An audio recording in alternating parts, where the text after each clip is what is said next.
Hey everybody, I'm coming to you live from my bed, my deathbed. Just kidding, it's just my sick bed. I have a cold, I've been sick, and normally I like to post a video in the morning on Mondays, and morning or noon.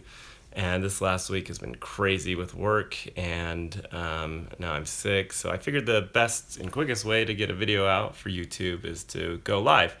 And there's a lot to talk about because we just had the U.S. Open. So I just want to talk a little bit about that, a little bit about Brooks Koepka, and some maybe disappointments for people or exciting things for people. But just want to talk a little bit about the U.S. Open. Any major, of course, is exciting and fun to talk about. And so let's just talk about a few things. So Brooks Koepka, honestly, I don't know much about him. Um, I've heard his name. I've seen his name on the leaderboard quite a few times, but I haven't really followed him much. I have quite a few golfers that I like to follow, just like everyone else, and he's just not one of them. Maybe he will. Now he'll be on my radar. I'll see how he does in the future. But if you do like Brooks and you're a big fan of him, comment below. Let me know maybe what you like about him. Maybe I'll look more into him. But personally, I was a little bummed that Ricky Fowler didn't get his first major. I like Ricky Fowler. I think he's really good and has the talent to do it, but he's just always just barely not there for the major. Whenever he's in major tournaments, especially in 2014, he had, I believe, actually might have it up here.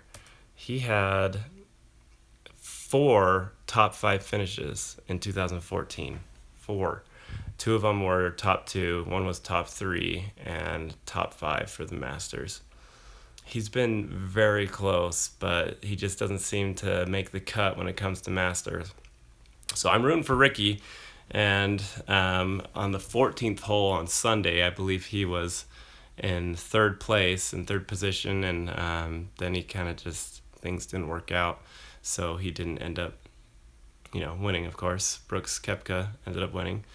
But yeah, let's talk a little bit about Brooks. Talk about what's in his bag. I don't know if you've seen any articles. There's quite a few out there. Golf Digest did one, and a few others, major golf pages, I guess, on Facebook or on their website talked about it. And it kind of made me feel good to know that I'm not the only one who has a mixed bag. Granted, he's in between contracts and stuff, but I believe in his bag he had a TaylorMade driver and woods. He had Nike wedges, no, Nike irons, and he had Titleist wedges. And it just made me feel good because I know my bag is full of different clubs. I have I have some Nike. I have a Nike driver, Nike woods. I have a Titleist hybrid, and I have Callaway irons, and then I have a Nike lob wedge and an Odyssey putter, which is basically Callaway. And then I have a Callaway bag. I thought it'd be funny if I bought a TaylorMade bag and have no TaylorMade clubs. I have hit TaylorMade balls, but I've never bought them. Just find them on the golf course. They seem to be pretty okay. I consider them, pretty good compared to Callaway and Nike and all that. I honestly was super bummed when Nike decided not to do golf equipment anymore.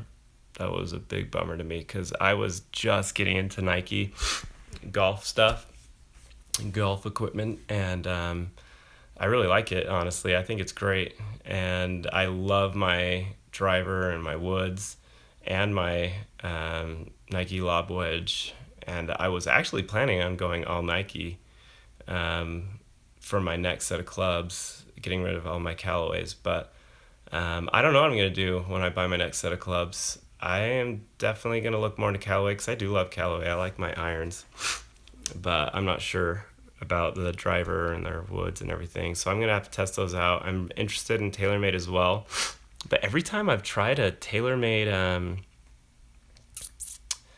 wood or hybrid, for some reason, I just can't connect well. There's some about it. I used to have a TaylorMade driver, and it was pretty good. I actually really liked it, but for some reason, the woods and the hybrids, I've just never really been able to connect well. So next time I do buy and purchase new clubs, I'll just have to try a bunch out and see what I like. But yeah, so Brooks had a variety of clubs, and I like that because I have a variety of clubs. So doesn't mean you can't win if you don't have all TaylorMade or all Callaway. I think some people are just a little OCD and want all the same thing, but you don't need that. But congrats to Brooks. That's freaking awesome. His first major win as well. I think I saw a stat that's the 7th first time major winner in a row. I guess it's time for newbies right now. But yeah, that's kind of what's the news going on now with Brooks winning the U.S. Open. Ricky's still searching for it. But yeah, pretty exciting. Anyway, I just want to talk a little bit about U.S. Open golf and a little bit about Brooks, what he has in his bag, his golf bag. And just want to reach out to you guys. I like to get some out every week, and I figured going live for the first time would be the best way to reach out to you guys because I am sick right now. Again, I'm Brady Crump. If you like my videos, please subscribe. I generally do golf review, equipment reviews, and also golf tips, whether it's putting, true swing, whatever. I do research constantly. I'm always looking for the next best thing to improve my own golf swing and to help you as well. So make sure to subscribe and like my videos, and we'll talk to you next week.